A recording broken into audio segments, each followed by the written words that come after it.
La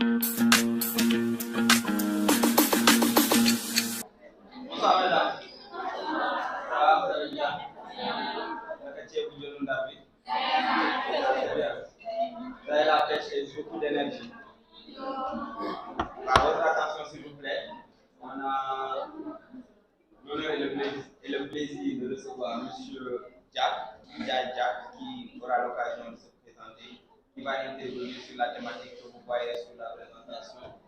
Machine learning et deep learning, quels défis et quelles opportunités pour les entrepreneurs et l'administration. Il va revenir largement sur ce sujet-là avec nous avant qu'on termine l'après-midi avec Sylvie. C'est bon? La bonne séance. Monsieur Diaco. Merci beaucoup. Alors. Donc, bonjour, salam alaikum tout le monde. J'espère que vous avez bien mangé. Moi, en tout cas, j'ai bien mangé et j'apprécie beaucoup le kiabunda, comme on le dit. Merci beaucoup en tout cas pour l'hospitalité.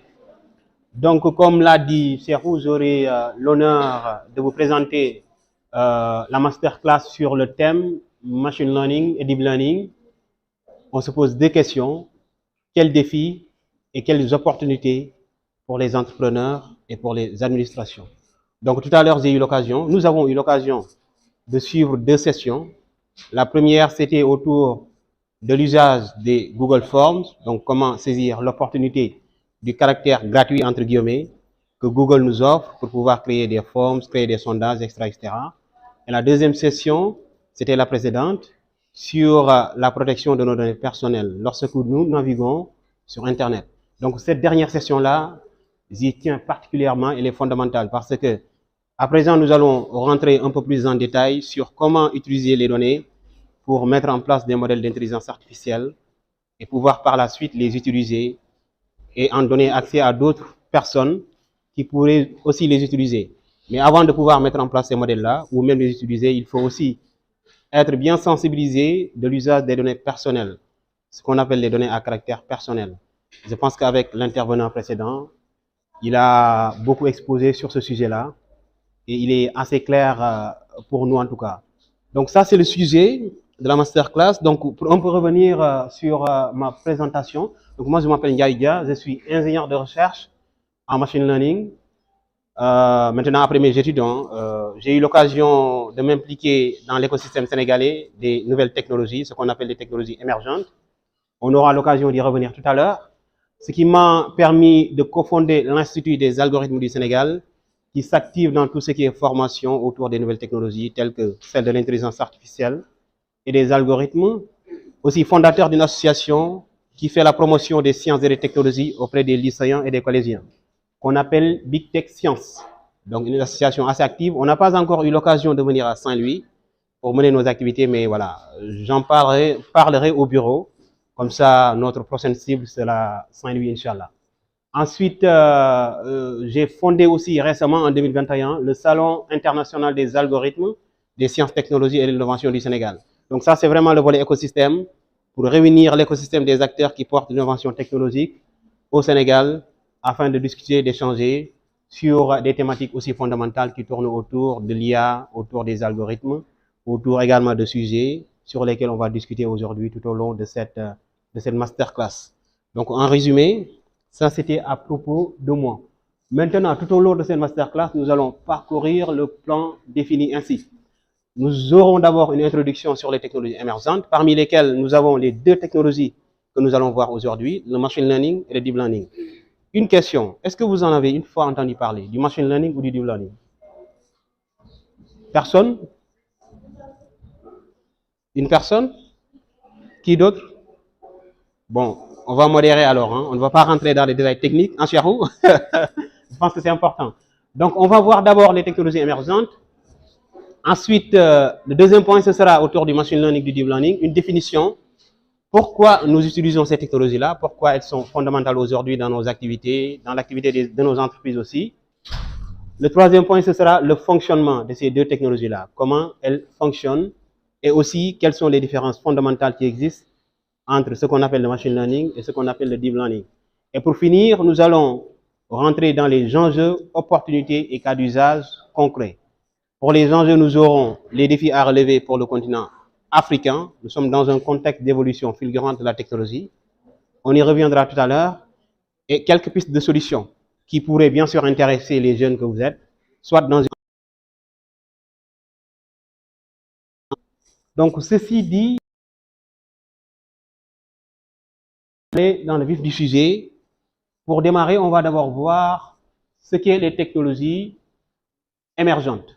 Donc, les technologies émergentes sont définies sur la base de 4 caractéristiques principales. D'abord, un caractère novateur, donc de l'innovation derrière. Ensuite, des usages peu clairs. Donc, ça, c'est ce qu'on appelle les boîtes noires. Quand on parle aujourd'hui d'algorithmes, on a tendance à mettre derrière une étiquette de boîte noire, c'est-à-dire on ne comprend pas comment ces algorithmes-là prennent leurs décisions. On ne maîtrise pas exactement comment ils fonctionnent. Raison pour laquelle ici on dit des usages qui sont peu clairs. Des limites qui en ralentissent l'application. Donc bien sûr, derrière les technologies émergentes, notamment celle de l'intelligence artificielle des algorithmes, il y a beaucoup de limites, notamment les limites liées au biais, les limites liées à l'avancée de la recherche, les limites également liées à l'accès aux données, on y reviendra tout à l'heure aussi, parce que les données sont fondamentales pour arriver à mettre en place, à mettre en œuvre un modèle d'intelligence artificielle, un modèle de machine learning ou de deep learning. Ensuite, une promesse de transformation du contexte économique et social dans lequel elles sont introduites. Ça, on le voit aujourd'hui avec ChatGPT qui nous offre vraiment une capacité à aller beaucoup plus vite pour rédiger des rapports, mais pas à les utiliser, à les copier littéralement. Il faut avoir cette capacité-là de discernement pour pouvoir critiquer ce que ChatGPT nous donne en sortie avant de pouvoir l'utiliser dans le cadre d'un audit ou bien dans le cadre de nos activités en entreprise ou à l'école, etc. Donc ça, c'est dans un volet de sensibilisation et aussi on y reviendra tout à l'heure. Donc ça, ce sont les 4 caractéristiques principales qui définissent une technologie émergente. Et parmi ces technologies émergentes-là, nous avons l'intelligence artificielle qui inclut, elle, ce qu'on appelle le machine learning et le deep learning. Donc on va avancer. Maintenant, si on prend des exemples de technologies émergentes, nous en avons 8 ici que nous avons cités. Et là, on a mis une étiquette à surveiller. Donc, c'est des technologies à surveiller parce que elles ont la capacité, bien sûr, de changer le monde, mais également, elles ont la capacité, parfois, entre guillemets, de créer des catastrophes naturelles. Et il y a beaucoup qui en doutent, qui doutent que ces technologies-là fassent disparaître l'emploi, etc. Donc, ici, on a bien sûr l'intelligence artificielle qui arrive. Là, si vous voyez, tout en bas. Nous avons aussi d'autres technologies telles que l'impression 3D, les drones. Est-ce que vous connaissez les drones? Vous en avez entendu parler? D'accord. Donc, les drones. Ensuite, nous avons l'Internet des objets. Nous avons aussi la réalité virtuelle. Vous en avez entendu parler, la réalité virtuelle. Voilà. Aujourd'hui aussi, c'est une technologie émergente. La blockchain aussi, ça vous dit quelque chose? Bon, très bien. Je suis content, donc vous connaissez presque tout, quoi. Très bien. Donc là, ce qui nous intéresse, nous, c'est l'intelligence artificielle qui constitue vraiment notre sujet de discussion aujourd'hui. Et toute notre présentation va tourner autour de cette technologie qui est encore une fois une technologie émergente. Donc, si on en vient sur le machine et le deep learning, 2 technologies qui s'incluent dans l'intelligence artificielle. Et ici, on va tenter de donner une définition pour chacune des 2. Donc, pour le machine learning, c'est un champ d'étude qui donne aux ordinateurs la capacité d'apprendre sans être explicitement programmé à le faire. C'est-à-dire, l'apprentissage, on le connaissait à l'origine comme étant une capacité de l'être humain, n'est-ce pas? Donc, ce sont les humains qui apprennent et qui récitent des leçons, ou bien qui apprennent et en fonction de ce qu'ils ont appris, essaient par la suite de prendre des décisions. Mais maintenant, on attribue aux ordinateurs ces capacités-là à apprendre et face à une certaine problématique, face à un certain défi, de pouvoir utiliser ce qu'ils ont appris pour prendre des décisions. Maintenant, ce qu'ils ont appris, je pense que votre intervenant tout à l'heure a brossé ce sujet-là. Donc, ils apprennent sur des données et on y reviendra également tout à l'heure. Les données sont encore une fois fondamentales. Et en fonction de cet apprentissage-là qu'ils ont fait sur les données, ils peuvent par la suite prendre des décisions. Donc, prendre des décisions entre guillemets. Voilà, parce que la prise de décision est donnée quand même à l'être humain. Et l'être humain doit être au début, au centre et à la fin de toutes ces décisions-là prises par l'ordinateur. Donc, cette définition-là a été formulée par un grand scientifique du nom de Arthur Samuel en 1959. Donc, cette période-là, c'est une période décisive dans l'histoire de l'intelligence artificielle. C'est la période autour de laquelle Alan Turing, ces grands scientifiques-là, ont formulé plusieurs théories. Et est-ce que vous avez déjà entendu parler du test de Turing? Test de Turing. De Turing, oui. De Alan Turing, c'est ça. Exactement. Oui, c'est ça.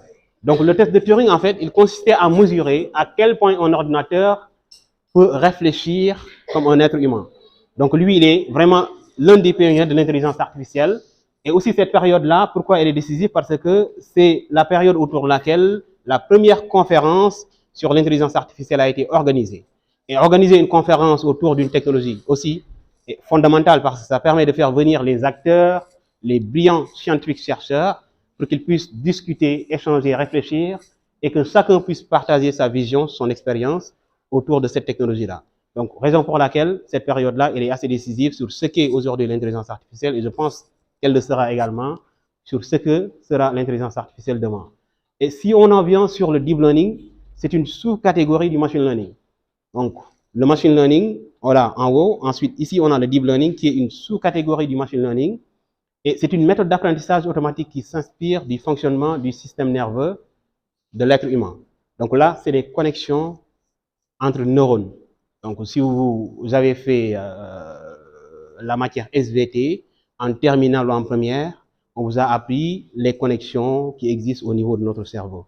Donc, les mathématiciens, les informaticiens se sont inspirés de ça, de la manière dont on reçoit les informations à travers notre cerveau pour développer des algorithmes qu'ils ont injectés dans nos ordinateurs pour que ces derniers-là puissent s'inspirer de ces capacités humaines. Donc aujourd'hui, si on me tape dans la main, l'information remonte à travers les nerfs jusqu'au niveau de mon système nerveux. Ce dernier-là traite l'information et retourne à l'endroit où on m'a tapé l'information selon laquelle on vous a tapé et ça fait mal.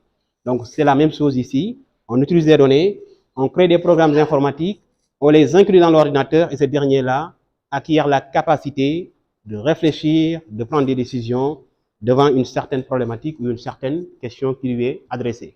Donc ça, c'est le deep learning, qui est encore une fois une sous-catégorie du machine learning. Donc on va avancer. Donc là, on va réunir toutes les trois technologies, à savoir l'intelligence artificielle, le machine learning et le deep learning. Et comme nous l'avons schématisé ici, si vous voyez, on a l'intelligence artificielle qui occupe tout. Ensuite, on a le machine learning qui vient en deuxième position et on a le deep learning qui vient en troisième position. Donc, l'intelligence artificielle est la fédératrice du machine learning et du deep learning. Et si on définit l'intelligence artificielle, c'est une branche de l'informatique dédiée à la conception de machines capables d'imiter le cerveau humain dans des tâches telles que l'apprentissage, comme dit tout à l'heure, et le raisonnement.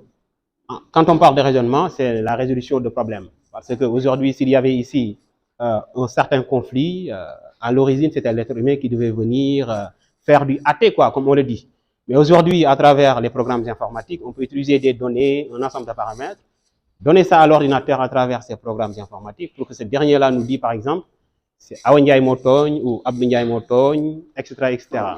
Donc ça, c'est la résolution de problèmes, capacité qu'on donne à l'ordinateur en utilisant des programmes informatiques. Donc ça, c'est la fédération des deux technologies. Ensuite, le machine learning va inclure le deep learning. Donc si on prend ici un dernier exemple, intelligence artificielle, on a la combinaison de deux mots. On a d'abord le mot intelligence.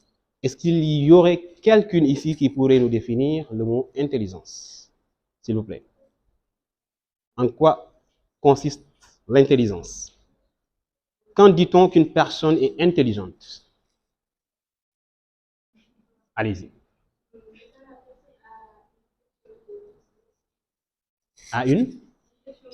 À une réflexion qui est poussée, pas faux. Ensuite, une autre définition, s'il vous plaît? Ouais. Excellent. Moi, je m'attendais beaucoup plus à cette définition-là, la capacité à s'adapter. Et quand on s'adapte, c'est parce qu'on a rencontré certaines situations dans le passé. On utilise cette connaissance-là, on utilise cette expérience-là pour s'adapter face à de nouvelles situations. Donc ça, c'est l'intelligence continue. Donc on peut définir l'intelligence dans ce contexte-là comme elle l'a définie. Ensuite, artificielle, c'est quelque chose qu'on crée par l'intervention humaine, qui n'est pas créé par du naturel en quelque sorte. Donc si on combine les deux, on a l'intervention humaine et on a l'intelligence, c'est-à-dire on prend l'intelligence humaine et l'être humain intervient pour créer une machine qui devient, dans ce cas-là, intelligente. Donc ça, c'est un exemple sur pourquoi on combine les deux mots, intelligence et artificielle. On va progresser. Ensuite, ici, on va montrer quelques exemples qui vous sont bien sûr très familiers. Et ça, on va le faire ensemble. Quand est-ce que vous avez consulté vos spams pour la dernière fois? Qui peut s'exprimer, s'il vous plaît? Vos spams. Vous connaissez les spams? Quand est-ce? Tout à l'heure.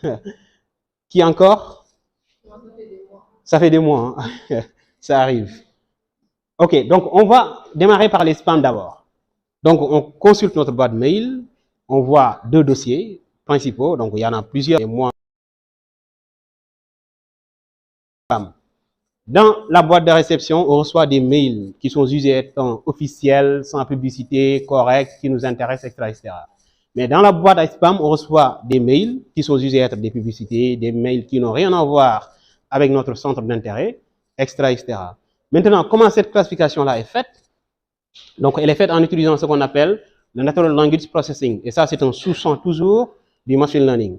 Donc, le traitement automatique du langage naturel. L'entreprise qui a conçu notre boîte mail, que ce soit Google ou bien que ce soit Microsoft, etc., va utiliser ces technologies-là et utiliser un ensemble de mots qu'elle va détecter au niveau du contenu du mail. S'il voit par exemple le mail « Bonjour, achetez mon produit, merci, je vous recommande ceci », l'entreprise va automatiquement classifier ce mail-là comme étant spam.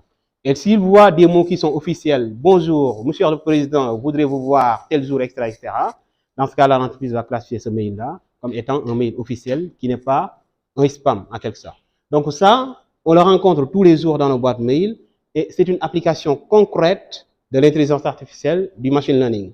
Ils utilisent ces technologies-là pour faire cette classification-là, des spams ou de non-spam. Ensuite, le deuxième exemple, c'est Facebook. Normalement, aujourd'hui, nous tous, nous avons ouvert nos pages Facebook. On est d'accord? Qui n'a pas ouvert sa page Facebook aujourd'hui? N'a pas ouvert sa page Facebook aujourd'hui. Hein? Ah bon? OK, bon. Moi, je l'ai ouvert en tout cas 15 fois depuis ce matin. OK, très bien. OK, OK. Et qui peut ouvrir sa page Facebook de suite, là? Est-ce que tu peux ouvrir, s'il te plaît, ta page Facebook?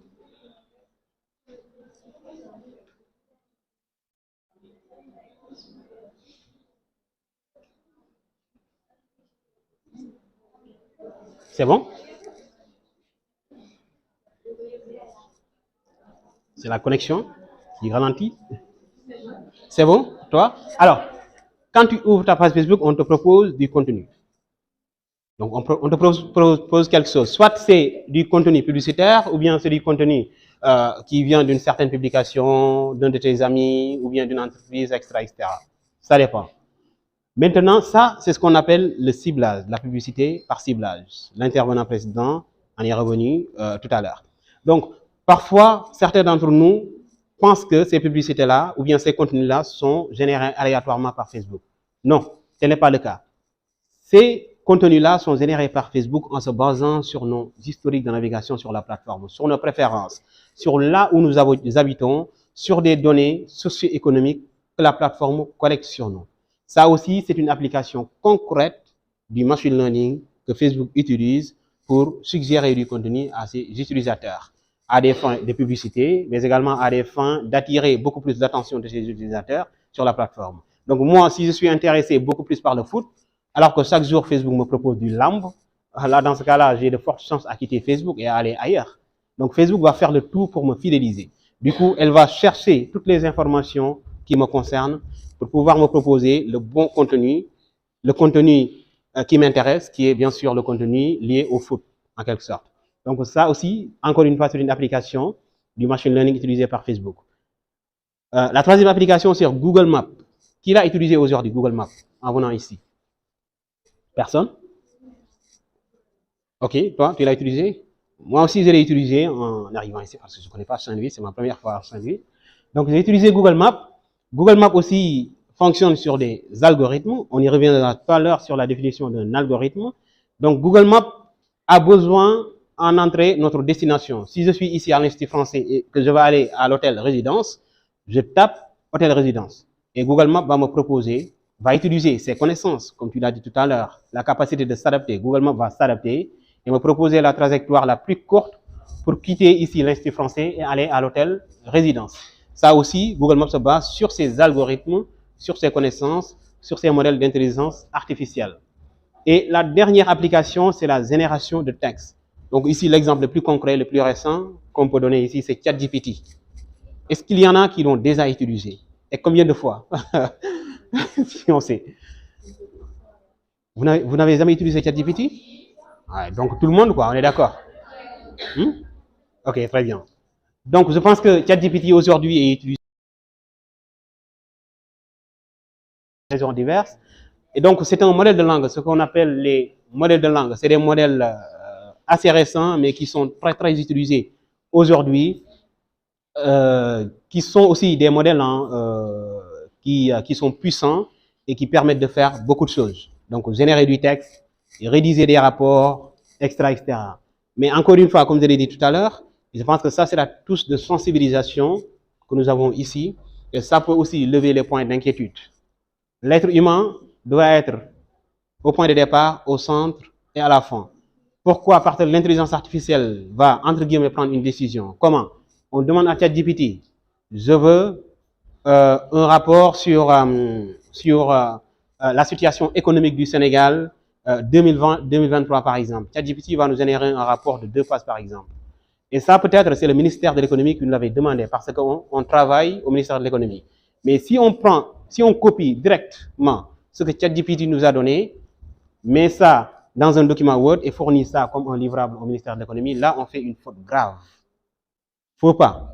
Parce qu'on donne à ChatGPT la possibilité de prendre la décision finale, alors que c'est nous qui devons prendre la décision finale. Mais comment?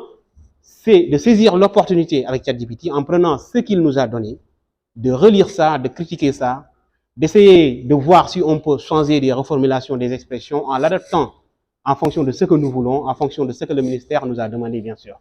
Et là, on est vraiment le chef de ChatGPT, on est devant, on est au centre et on est à la fin de la prise de décision. Donc c'est comme ça qu'il faut l'utiliser, juste un conseil et une touche de sensibilisation. Mais encore une fois, c'est des opportunités aussi qu'il faut explorer, qu'il faut utiliser, parce que voilà, la technologie évolue et puis je pense qu'il faut en tirer profit.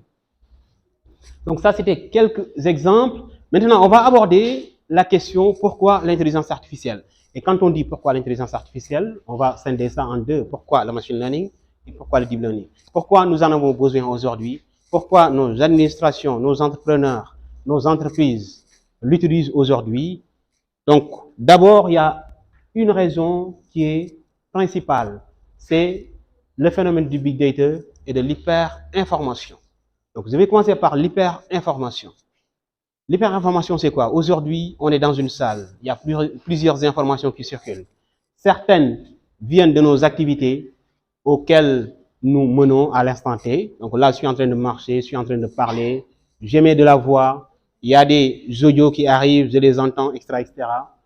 Ensuite, l'autre, c'est les capteurs. Donc là, dans la salle, on a des capteurs, hein. On a des capteurs, on a des caméras, on a la projection qui capte peut-être les voix, etc., etc. On a aussi Internet, nos téléphones portables, nos ordinateurs sont connectés à Internet. Internet également peut générer des données. On a aussi nos accessoires. L'autre exemple, ce sont nos téléphones portables, nos smartphones, nos tablettes, etc., etc. Et aussi, il y a les médias à côté. Donc, tout ça, c'est des sources d'informations. Et les informations, elles arrivent à tout instant, à chaque seconde. Malheureusement, ou peut-être heureusement, notre capacité à stocker de la donnée est assez limitée quand même en tant qu'être humain. Donc voilà, notre mémoire n'est pas très, très élastique. Donc, on a des limites dans ce sens-là. Si une personne ici me dit, Tchéboudian, Tchéboukétiar, et quoi encore, Yassa, Guinard, dans les 5 minutes à venir, il y a de fortes chances que j'oublie les deux informations qui m'ont été transmises. Parce que, encore une fois, ma capacité de stockage est assez limitée dans le temps. Donc ça, c'est l'hyper-information et on a aussi le big data qui se couple à ça. Quand on prend l'ordinateur, aujourd'hui, on a ce qu'on appelle les data centers qui arrivent à stocker beaucoup de données, des centaines de milliers de données sur le temps, sur des années et des années. Tant que ces données-là ne sont pas supprimées, elles peuvent rester stockées dans ces data centers-là. Alors que ça, on ne peut pas les stocker dans notre mémoire, au niveau de notre cerveau humain. Donc ici, ce sont les raisons pour lesquelles on a besoin aujourd'hui des ordinateurs dans lesquels on va injecter des programmes informatiques, dans lesquels on va injecter des algorithmes, des intelligences artificielles, pour qu'ils puissent apprendre, encore une fois, utiliser les données qu'ils ont stockées pour prendre des décisions. Donc, je vais donner un exemple. Aujourd'hui, si Google Maps me propose la voie V1, par exemple, pour quitter ici l'Institut français et aller au niveau de l'hôtel résidence, à l'arrivée, Google Maps me lance un sondage en me disant, est-ce que cette voie-là est rapide? Je tape oui, cette voie-là est rapide. Google Maps va stocker cette information-là, que cette voie-là est rapide. Donc, prochainement, si Ibou Diop demande à Google Maps que je veux quitter l'Institut français pour aller à l'hôtel de résidence, il y a de fortes chances que Google Maps utilise cette connaissance-là qu'elle avait dans le passé pour lui proposer la voie V1. Parce qu'elle avait déjà stocké l'information selon laquelle c'est une voie très rapide, cette voie V1-là. Donc, les algorithmes sont développés, entraînés, et par la suite, ils utilisent cette connaissance-là qu'ils ont du passé pour pouvoir prendre des décisions. Donc, raison principale ici qui fait qu'on utilise ces technologies d'intelligence artificielle. Ensuite, là, on a aussi d'autres raisons qui tournent autour des applications pratiques. Ça permet d'avoir de l'efficacité et de la productivité. Tout à l'heure, j'ai cité un exemple avec ChatGPT. On lui demande un rapport et l'outil arrive à nous fournir ce rapport-là en quelques secondes ou même en quelques minutes au maximum. Ça dépend de la qualité de notre connexion Internet, mais également du flux d'usage de ChatGPT à l'instant où nous l'utilisons. Donc, avec l'automatisation des tâches répétitives, donc si vous avez aujourd'hui un fichier Excel, est-ce qu'il y en a qui utilisent Excel ici quotidiennement? Voilà. Si vous avez un fichier Excel, par exemple, qui contient plusieurs données, au lieu de faire une sélection manuelle qui prend des heures et des heures, vous pouvez utiliser du machine learning pour faire cette sélection-là automatiquement et en quelques minutes, vous avez vos rapports, vous avez vos visualisations et vous avez les résultats dont vous vous attendiez. Augmentation de l'efficacité opérationnelle, donc ça va dans la même dynamique toujours. On a aussi le volet innovation et découverte. Ça va toujours dans le sens d'utiliser la connaissance du passé, que nous avons du passé à travers les données, pour découvrir de nouvelles connaissances et par ricochet, faire de l'innovation. Les solutions personnalisées, ce sont les publicités personnalisées, utilisées par Facebook, utilisées par YouTube, utilisées aussi par LinkedIn. Je ne sais pas si vous connaissez LinkedIn ou pas. Il y en a qui utilisent LinkedIn parmi vous? Pas encore? Parce qu'il y a beaucoup de lycéens, non, ici? Voilà. Donc, si vous avez la chance d'utiliser LinkedIn, LinkedIn aussi utilise ces mêmes algorithmes, ces mêmes modèles d'intelligence artificielle pour faire des recommandations, soit de profils de personnes auxquelles vous pourrez suivre, ou bien d'opportunités d'emploi, ou même voilà, de contenu publicitaire que les entreprises proposent à la plateforme. Ensuite, on a un autre volet ici qui va dans le sens d'un impact sociétal et dans l'avenir de nos sociétés. La transformation industrielle. Donc aujourd'hui, il y a le phénomène des robots. Les robots sont beaucoup utilisés pour construire des voitures, mais aussi dans un process industriel. La création d'emplois avec l'entrepreneuriat. Là aussi, il y a beaucoup d'opportunités. Si on prend ChatGPT, encore une fois, c'est un exemple que j'aime bien, c'est des modèles génératifs. Et quand on parle de génératif, c'est la génération de contenu. Pas uniquement du texte, mais aussi du code. S'il y a parmi vous des développeurs ou des gens qui voudraient créer des startups qui font du développement web ou bien du développement logiciel, ils peuvent bien sûr utiliser ChatGPT pour générer du code. Il faut juste lui demander, ChatGPT, pouvez-vous me générer du code Python ou du code R ou du code C++ pour créer telle application qui fait telle chose, etc. etc.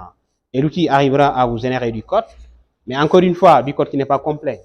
Donc, c'est à vous de prendre la main dessus pour finaliser et arriver à faire ce que vous voulez faire comme produit fini.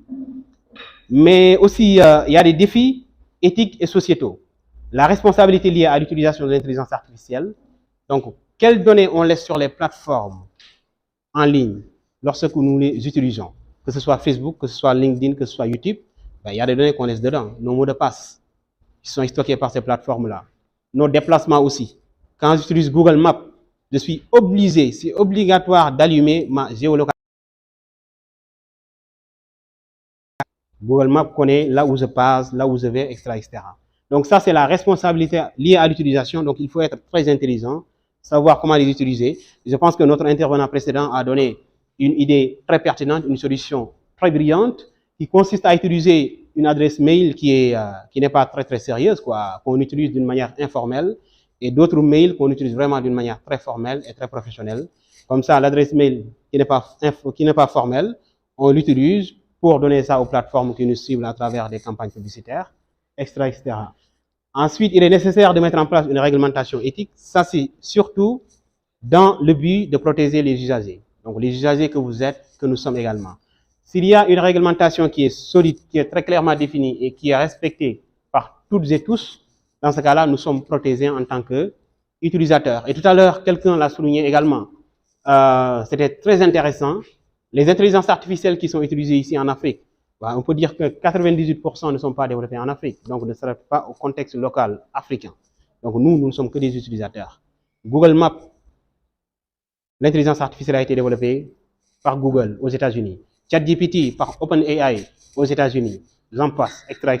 Facebook, on l'utilise partout aujourd'hui au Sénégal, développé aussi aux États-Unis. Donc toutes les données migrent vers les États-Unis et aussi les réglementations qui sont derrière ces intelligences artificielles-là, ces plateformes-là, ont été définies dans le contexte de ces pays-là, que ce soit les États-Unis, la France, l'Occident en général. Donc nous aussi, continent africain, on doit prendre les devants pour définir notre propre réglementation, mais aussi accompagner les agents locaux. On va y revenir tout à l'heure. Il y a des agents locaux ici en Afrique.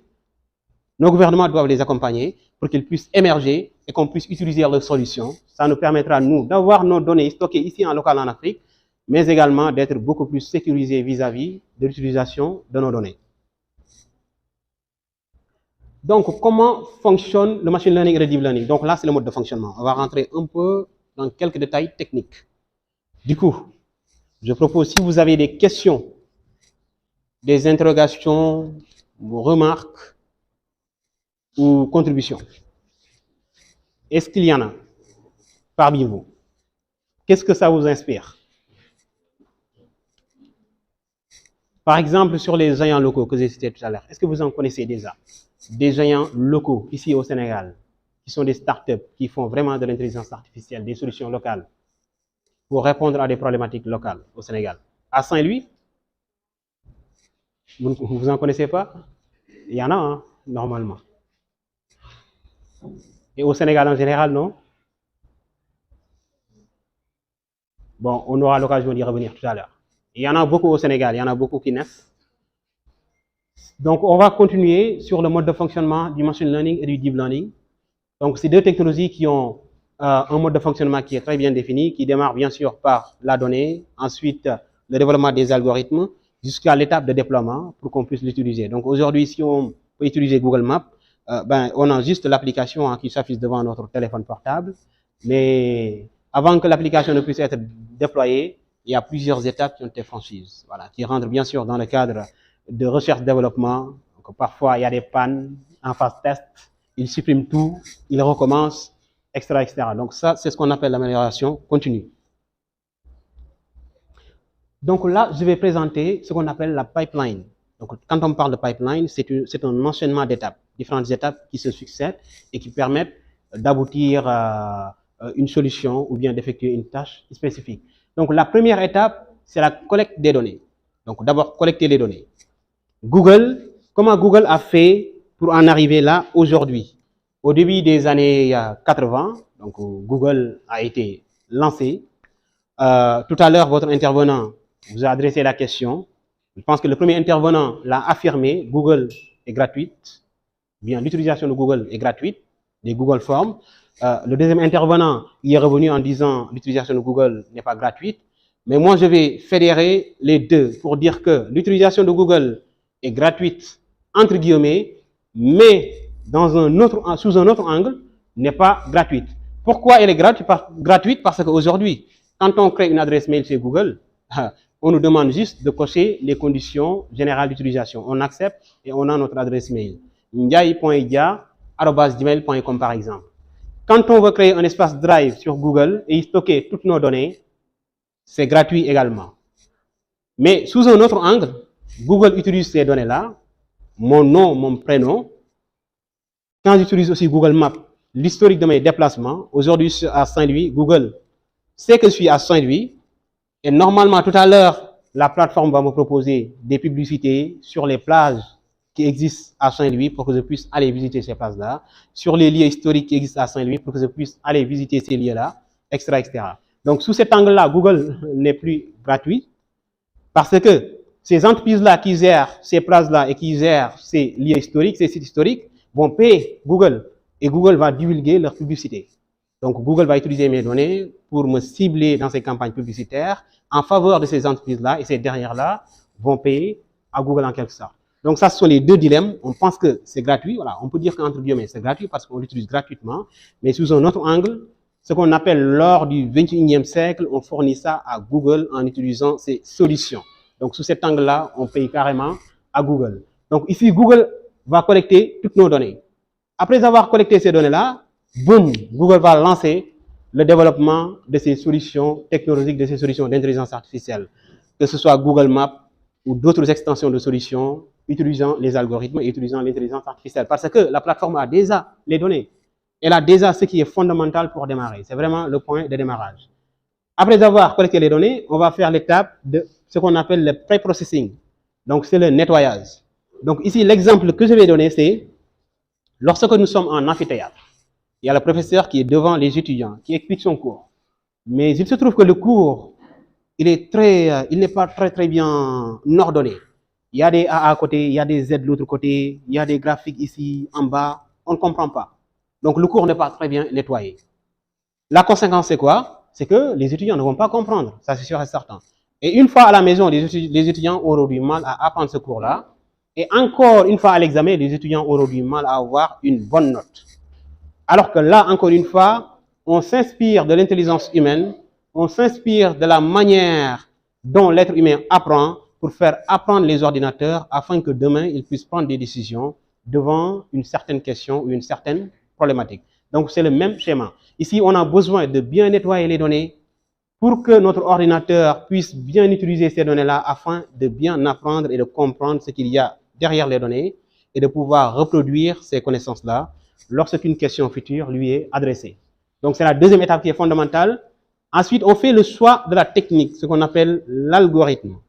Donc, si on définit ici un algorithme, c'est une suite d'instructions non ambiguës, c'est-à-dire très bien définies, qui aboutit à une résolution d'une tâche spécifique. Si on donne un exemple, c'est comme si on fait du tieboudjen qu'on a mangé tout à l'heure. On a besoin d'abord de faire le nyuluk ou bien le rossi. On commence par quoi? On commence par quoi? D'abord, on va au marché, non? D'abord, on va au marché, n'est-ce pas? Voilà, on va au marché, on définit tout ce dont on a besoin, du djen, donc du tiep, de l'huile, etc., etc. Donc, on achète ça, on rentre à la maison. Une fois à la maison, on suit les prochaines étapes. On fait d'abord le nyuluk, je pense, je ne sais pas. Voilà. Bon, expliquez-moi, on fait quoi?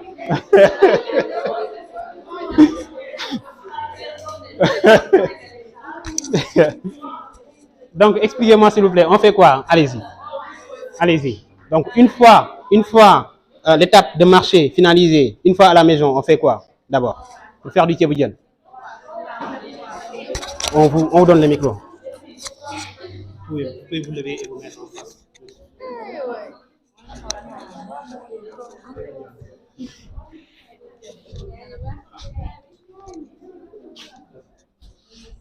Pour faire du bon tieboudjen, il faut d'abord commencer par aller au marché, acheter des bons produits frais.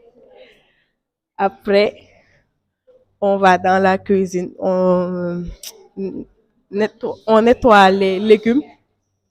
On nettoie les légumes, le poisson, et on met de côté les condiments. On nettoie la marmite et on met à l'intérieur l'huile et on allume le gaz. On fait le roussi. On fait le roussi après. Nokas. On fait le roussi. Après, on met le poisson. Après, on retire le poisson. On fait le nyuluk. on ajoute de l'eau. Après, on lave le riz 3 fois. Si la marmite commence à bouillir, on fait le taille. Après, si le riz est cuit, on met ça de côté. On met les légumes. On met les légumes. Si le riz est cuit, on met les légumes. C'est comme ça qu'on fait chez nous.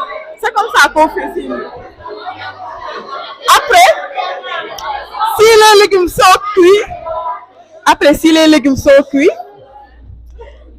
légumes sont cuits, on les retire et on met ça dans un bol de côté. Après, on met les condiments, le nokos. Après, on met le riz dans la marmite. Après, on attend un peu. C'est le sourd, attendez. Après, on attend que le riz est cuit. On remue avec l'écumoire 3 fois. Après, on verse dans un plat. On fait la présentation. Super.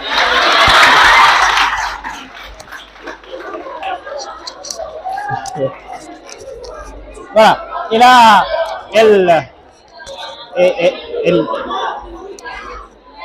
elle vient de faire un bon thieboudienne et en même temps, elle vient de présenter un très bel algorithme. Elle vient de modéliser un très bel algorithme. Et je vais revenir sur différents aspects. Qui sont vraiment fondamentaux. S'il vous plaît, je vais revenir sur quelques aspects qui sont vraiment fondamentaux.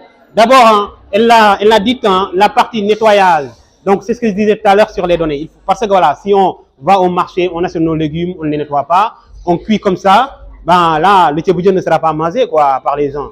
Il faut bien nettoyer. Donc là, c'est l'étape des données. Il faut bien nettoyer les données. C'est fondamental et c'est très important. Ensuite, l'autre aspect, à un certain moment, il y en avait qui n'étaient pas d'accord avec elle sur la manière, sur les successions des étapes.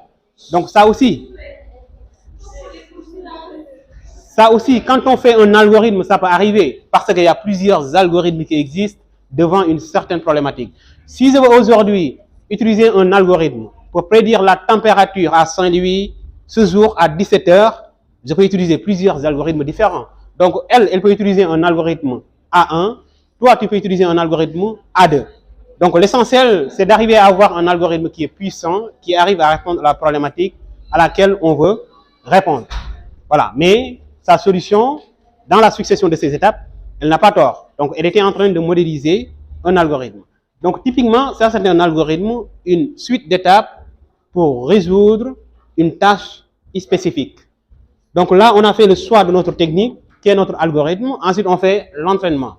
Donc, l'entraînement, l'exemple que je vais redonner, c'est l'exemple de l'étudiant. Quand on lui donne ses cours et ses TD, une fois à la maison, l'étudiant va s'entraîner, va apprendre le cours, va faire ses exercices. Ça, c'est l'étape d'entraînement. Pourquoi il le fait? Pourquoi l'étudiant, une fois à la maison, il reprend le cours, il fait ses exercices? Pourquoi? Selon vous? Pourquoi l'étudiant, une fois après l'école, à la maison, il apprend ses cours et il refait ses exercices? Dans quel but? Allez-y. Exactement. Ensuite, allez plus loin. Voilà, exactement, pour préparer un examen, pour comprendre le cours, pour assimiler, etc., etc. Donc ici aussi, quand on développe un modèle d'intelligence artificielle, c'est typiquement la même chose. On donne à notre algorithme, on fait le choix de l'algorithme, et on montre à l'algorithme les données que nous avons à notre disposition. On lui dit par exemple à Saint-Louis, s'il y a le soleil qui est au-dessus de notre tête, la température c'est tel par exemple, tel degré, disons par exemple 35 degrés. Donc si on utilise telle chose pour entraîner le modèle, demain, si la température est à ce niveau-là, le modèle va nous dire qu'à Saint-Louis, il fait 35 degrés. C'est juste un exemple basique que je donne pour illustrer la partie entraînement.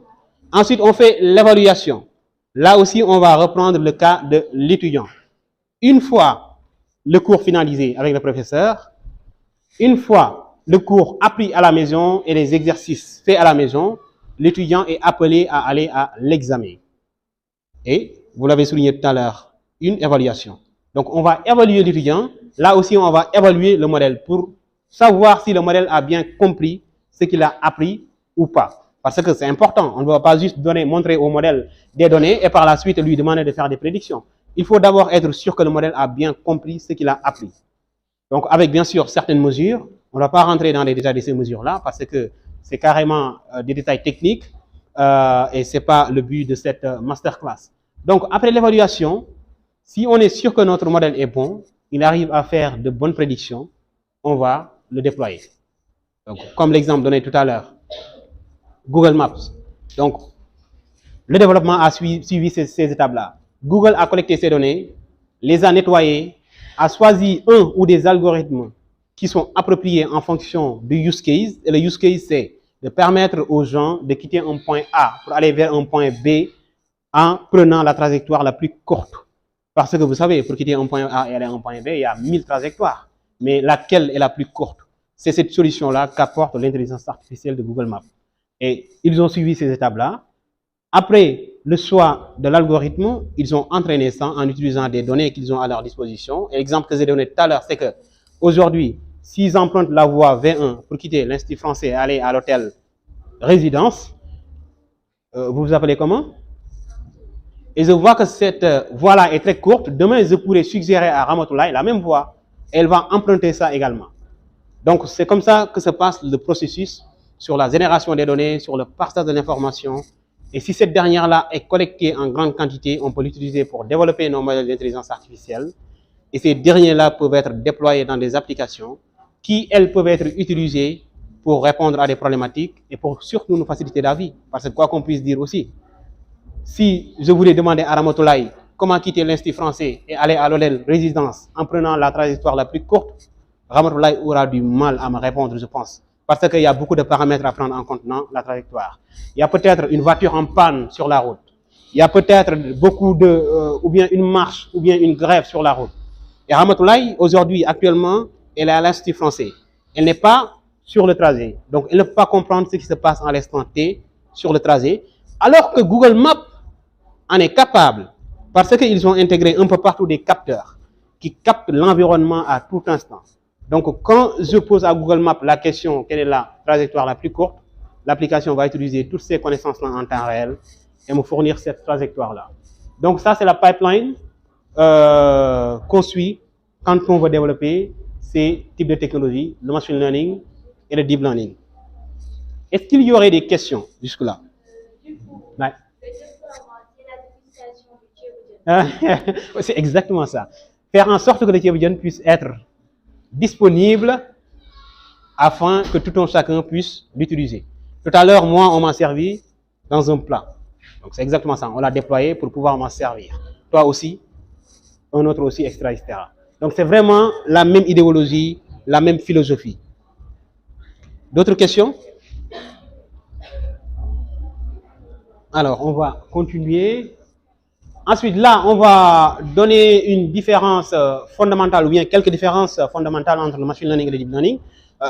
Voilà, on doit se poser la question, hein, pourquoi ces deux technologies-là, quand même, permettent d'utiliser l'intelligence humaine pour faire apprendre les ordinateurs afin que ces derniers-là puissent prendre des décisions. Maintenant, pourquoi on ne peut pas se limiter uniquement sur le machine learning et ne pas utiliser le deep learning ou vice-versa? Donc ça, c'est vraiment la question fondamentale qui se pose ici.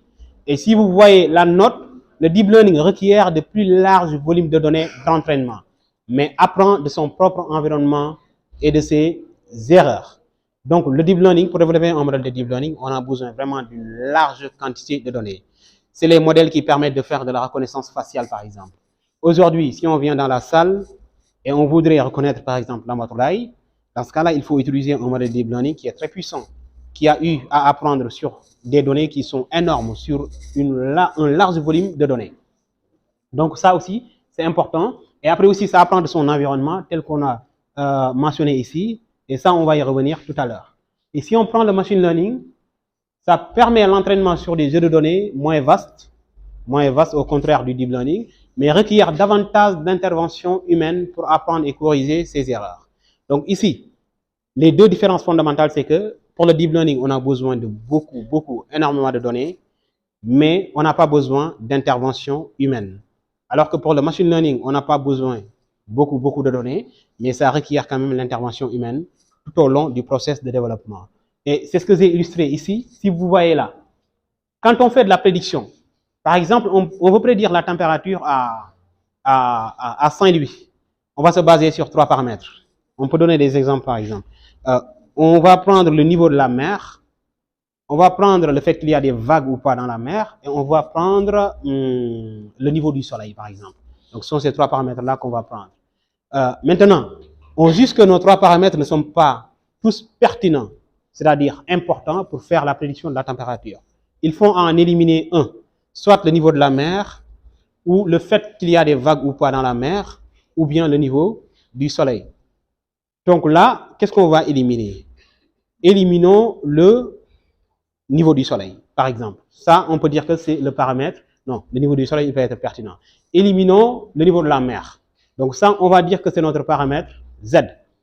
Et le X, ce sera le fait qu'il y a des vagues ou pas dans la mer. Et le Y, c'est le niveau du soleil. Si on prend l'exemple du machine learning, tel qu'on l'a défini ici, ça nécessite de l'intervention. Donc ici, si on développe un modèle de machine learning pour prédire la température, on est obligé d'intervenir, nous, développeurs, pour éliminer le paramètre Z qu'on a jugé comme non pertinent. Et encore une fois, le paramètre Z, c'est le niveau de la mer. En revanche, si on développe un modèle de deep learning, le paramètre Z est éliminé automatiquement. Il n'y a pas d'intervention. Donc, on collecte nos données, on les nettoie, on choisit notre algorithme, on l'entraîne, et dans cette phase d'entraînement de l'algorithme, le paramètre Z sera détecté comme non pertinent et sera automatiquement éliminé. Mais s'il s'agit du machine learning, ce sera à nous de détecter la non-pertinence du paramètre Z et de faire une intervention pour l'éliminer complètement.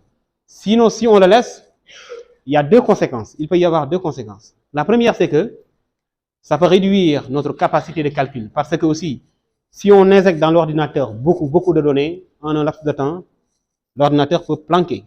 Ça vous arrive dans vos ordinateurs parfois. Ou bien dans nos téléphones, ils planquent. Parce que voilà, on les force quoi. Dans une seconde, on leur demande 1000 informations et peut-être ils n'ont pas la capacité RAM nécessaire pour répondre à ces 1000 informations-là en une seconde. Ensuite, la deuxième conséquence probable, c'est de ne pas gagner beaucoup de performance dans les résultats. Et ce qu'on cherche encore une fois, c'est de gagner de la performance dans les résultats. Si je demande à mon modèle de me prédire la température à Saint-Louis, le modèle va le faire avec une probabilité de 90% par exemple. Pourquoi 90%? Parce qu'il y a des erreurs. Quand on parle de modèle, c'est un mot qui vient du mot modélisation. Et la modélisation, par définition simple, hein, c'est modéliser quelque chose pour qu'il se rapproche de la réalité en quelque sorte, mais pas pour qu'il soit la réalité à 100%. Donc ici aussi, quand on fait de la modélisation du machine learning ou du deep learning, c'est typiquement la même philosophie. On se rapproche de la réalité, mais on n'est pas la réalité. Mais on fait le tout pour vraiment se rapprocher de la réalité à 98%, mais pas à 100%. Parce que si on va jusqu'à 100%, là, ça pose d'autres problèmes avec des détails sur lesquels on ne va pas rentrer. Donc ça, ce sont les différences fondamentales entre ce qu'on appelle le machine learning et le deep learning. On va progresser rapidement. On va citer quelques opportunités d'emploi, parce que ça aussi, ça peut être très intéressant pour vous.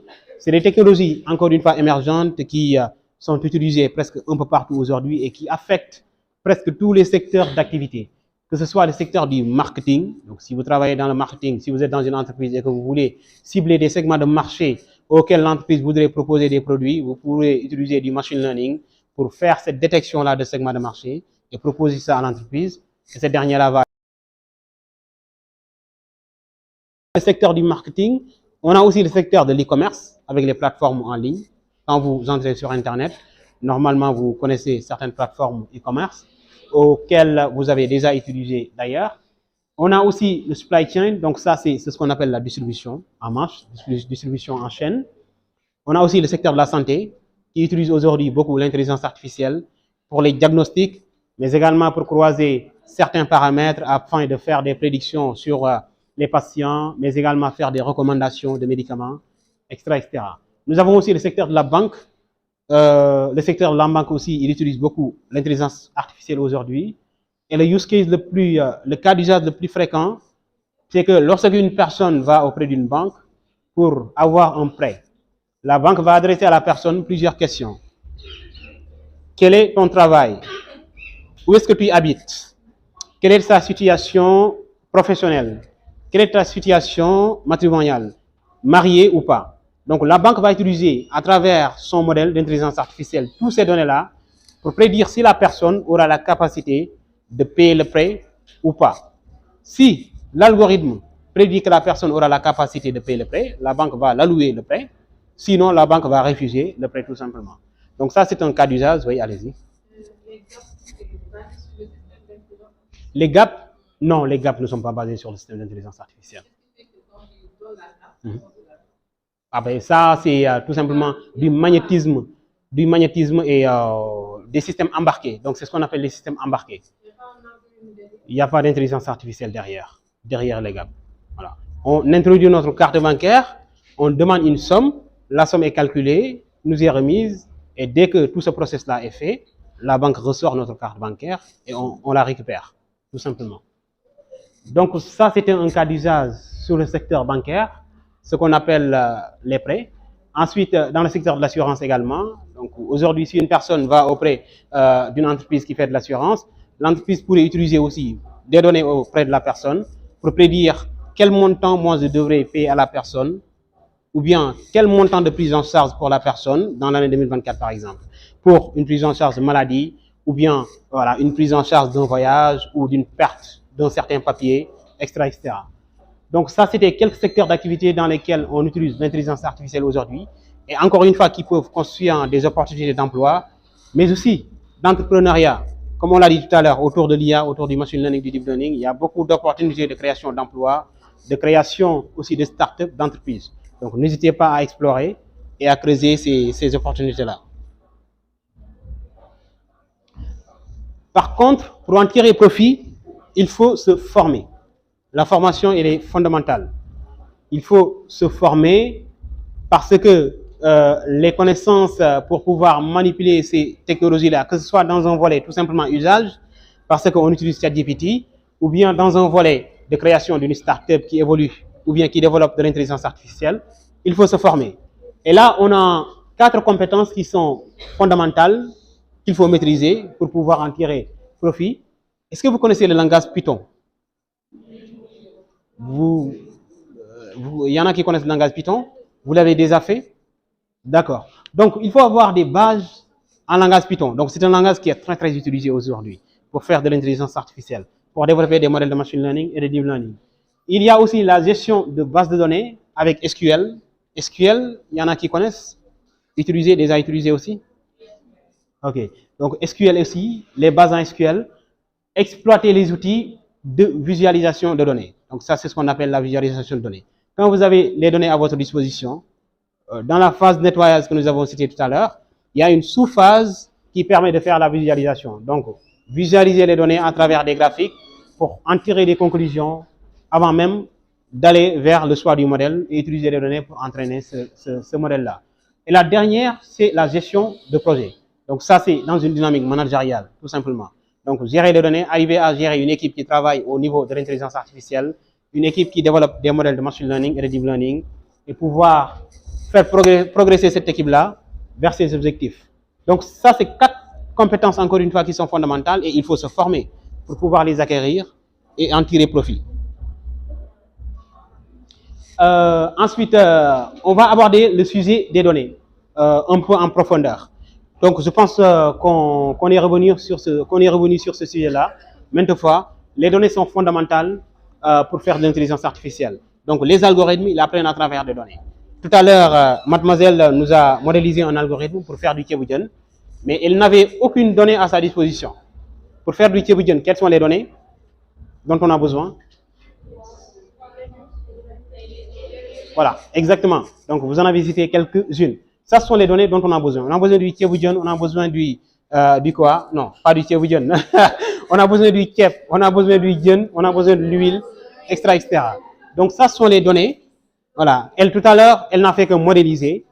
Et du coup, si on veut faire notre Thieboudian, on est obligé quand même d'aller chercher ces données-là pour venir et avoir du Thieboudian qui est fini. Raison pour laquelle on dit que la donnée est l'or du 21e siècle. Donc, quand on va dans un niveau de puissance entre les puissances, certains dirigeants ou bien leaders mondiaux le disent, les puissances qui détiennent la donnée détiennent carrément l'influence internationale.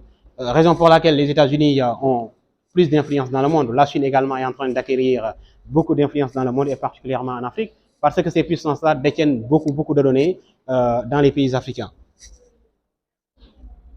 Il y a un processus pour traiter ces données-là. On va aller vers la slide suivante pour un peu plus détailler ça. Donc, il y a d'abord l'acquisition.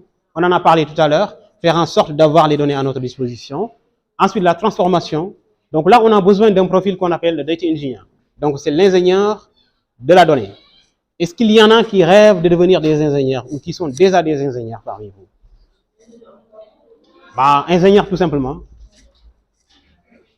Ingénieur déjà ou rêve de devenir ingénieur? En quoi? Hein? Super, en électromécanique, d'accord. Ouais?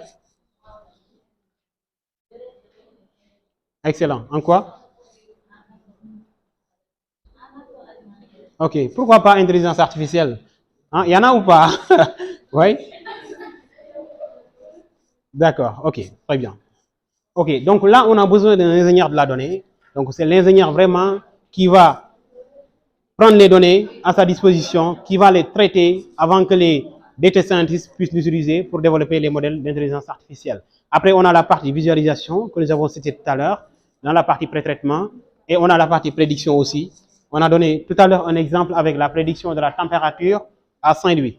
Donc ça, si on veut le faire, on va utiliser, la météo va utiliser des données, va les transformer, va les visualiser et va utiliser ces mêmes données-là pour développer son modèle d'intelligence artificielle qui lui permettra par la suite de faire la prédiction du climat sur la ville dans la ville de Saint-Louis.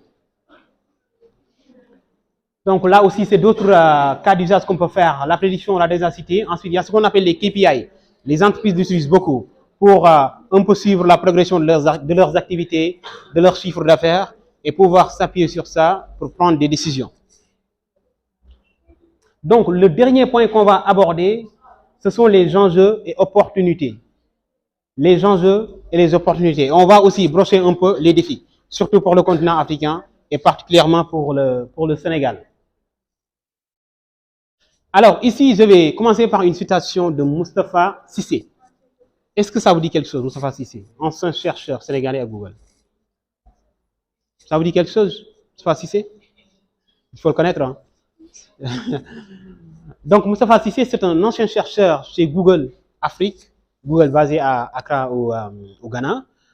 Il est compatriote sénégalais et il est retourné au Sénégal pour créer sa start-up qui évolue dans la santé, qui fait usage à l'intelligence artificielle pour appuyer le secteur sanitaire. Donc, il disait, les États africains sont déconnectés des débats sur l'intelligence artificielle. Et une telle démarche est fondamentale pour prendre les devants sur le développement utile et responsable de l'intelligence artificielle à un niveau local, pour ne pas rester toujours dans un niveau d'usager, c'est-à-dire des IA qui sont développés aux États-Unis, au Canada, en Occident, qui sont directement déployés en Afrique et que les Africains l'utilisent aveuglement, entre guillemets, et leurs données, encore une fois, sont collectées tout le temps. Ils utilisent ces intelligences artificielles-là et les données aussi transitent vers l'Occident. Donc, c'est ce que disait Moustapha Cissé dans une démarche, bien sûr, de sensibilisation pour que le débat public puisse aborder ces sujets-là autour des technologies émergentes, notamment celle de l'intelligence artificielle. Donc là, on a un premier volet sur le développement économique. L'intelligence artificielle a très clairement un potentiel énorme car elle affecte tous les secteurs de la société. Donc tout à l'heure, j'en ai cité 5 secteurs principaux. J'en ai cité la santé, j'en ai cité aussi le marketing, j'ai cité l'assurance, la banque. Donc j'ai cité tous ces secteurs-là. Et il y a aussi le secteur du transport, de l'agriculture. Donc aucun secteur n'est laissé de côté. Peut-être la pêche, je pense même peut-être la pêche, il y a peut-être déjà des solutions locales ici au Sénégal ou à un niveau continental africain qui sont déjà commencées à émerger pour proposer des solutions basées sur l'IA aux pêcheurs pour des géolocalisations ou d'autres use cases. Donc là, c'est quelques statistiques que j'aimerais partager, que j'ai extraites du site Statista, donc qui est un site qui est très visité, hein, qui fait des statistiques autour de l'économie mondiale. Donc on a une évolution ici des logiciels d'intelligence artificielle qui sont bien sûr en pleine expansion dans le marché mondial. Et la projection, ça va jusqu'à l'année 2025, avec 126 milliards de dollars générés par les logiciels d'intelligence artificielle. Donc, c'est un marché énorme que les géants du web ont commencé à exploiter depuis des années et des années, et ils vont aussi continuer à les exploiter dans les années à venir, ça sûr et certain, parce que l'évolution ne va pas s'arrêter, et l'évolution aussi va impacter, heureusement, nos économies. Oui, allez-y, une question. Oui. Oui.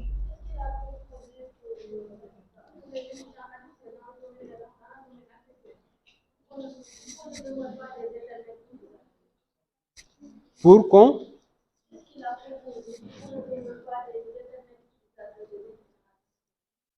Ok, pour qu'on ne demande pas des... Ok, pour qu'on ne demeure pas. Alors, donc, Moustapha Cissé, comme je l'ai dit tout à l'heure, il est ancien chercheur sénégalais chez Google. Donc, il est rentré au Sénégal, il a proposé une solution dans la santé. Maintenant, aller jusqu'à proposer une solution pour que les Africains ne demeurent pas des utilisateurs de l'intelligence artificielle développée ailleurs. Ça, pour répondre à la question, je vais juste citer sa solution qu'il est en train de développer, qui s'appelle Kera, qui est basée bien sûr sur l'intelligence artificielle et qui est appliquée à la santé. Aujourd'hui, il y a déjà des solutions qui nous viennent d'ailleurs, qui utilisent l'intelligence artificielle et orientée santé, mais lui, il vient avec sa solution, et cette solution-là, c'est une solution à un niveau local, qu'on va utiliser à un niveau local, et les données qui sont collectées au niveau des utilisateurs de cette solution-là seront stockées aussi à un niveau local. Et il ne va pas s'en arrêter là, j'en suis sûr, il va appliquer les solutions technologiques d'intelligence artificielle aussi dans d'autres secteurs d'activité. Et si on a peut-être dans l'avenir sans Moustapha Cissé, on aura de fortes chances à migrer vers des solutions, de plus en plus vers des solutions locales, même si ce ne sera pas très facile, parce que aussi, ce qu'il faut comprendre, c'est que nous sommes dans un village planétaire, donc je pense qu'il ne faut pas trop s'enfermer, il faut juste saisir l'opportunité aussi des solutions qui nous viennent d'ailleurs, mais avec intelligence, et surtout utiliser les conseils que l'intervenant précédent nous a donné, les conseils très précieux, bien comprendre comment utiliser ces technologies-là, les données que nous laissons dans les plateformes lorsque nous les utilisons. Voilà. Donc, souhaitons qu'il y ait plus de 100 Moustapha Cissé dans les années à venir ici au Sénégal, et ça va évoluer davantage. Donc, ça, c'était sur le potentiel. Ensuite, là, on va aller sur le secteur dans le secteur de l'agriculture. Donc, les emplois côté agriculture en Afrique, 60% des Africains travaillent dans ce secteur de l'agriculture.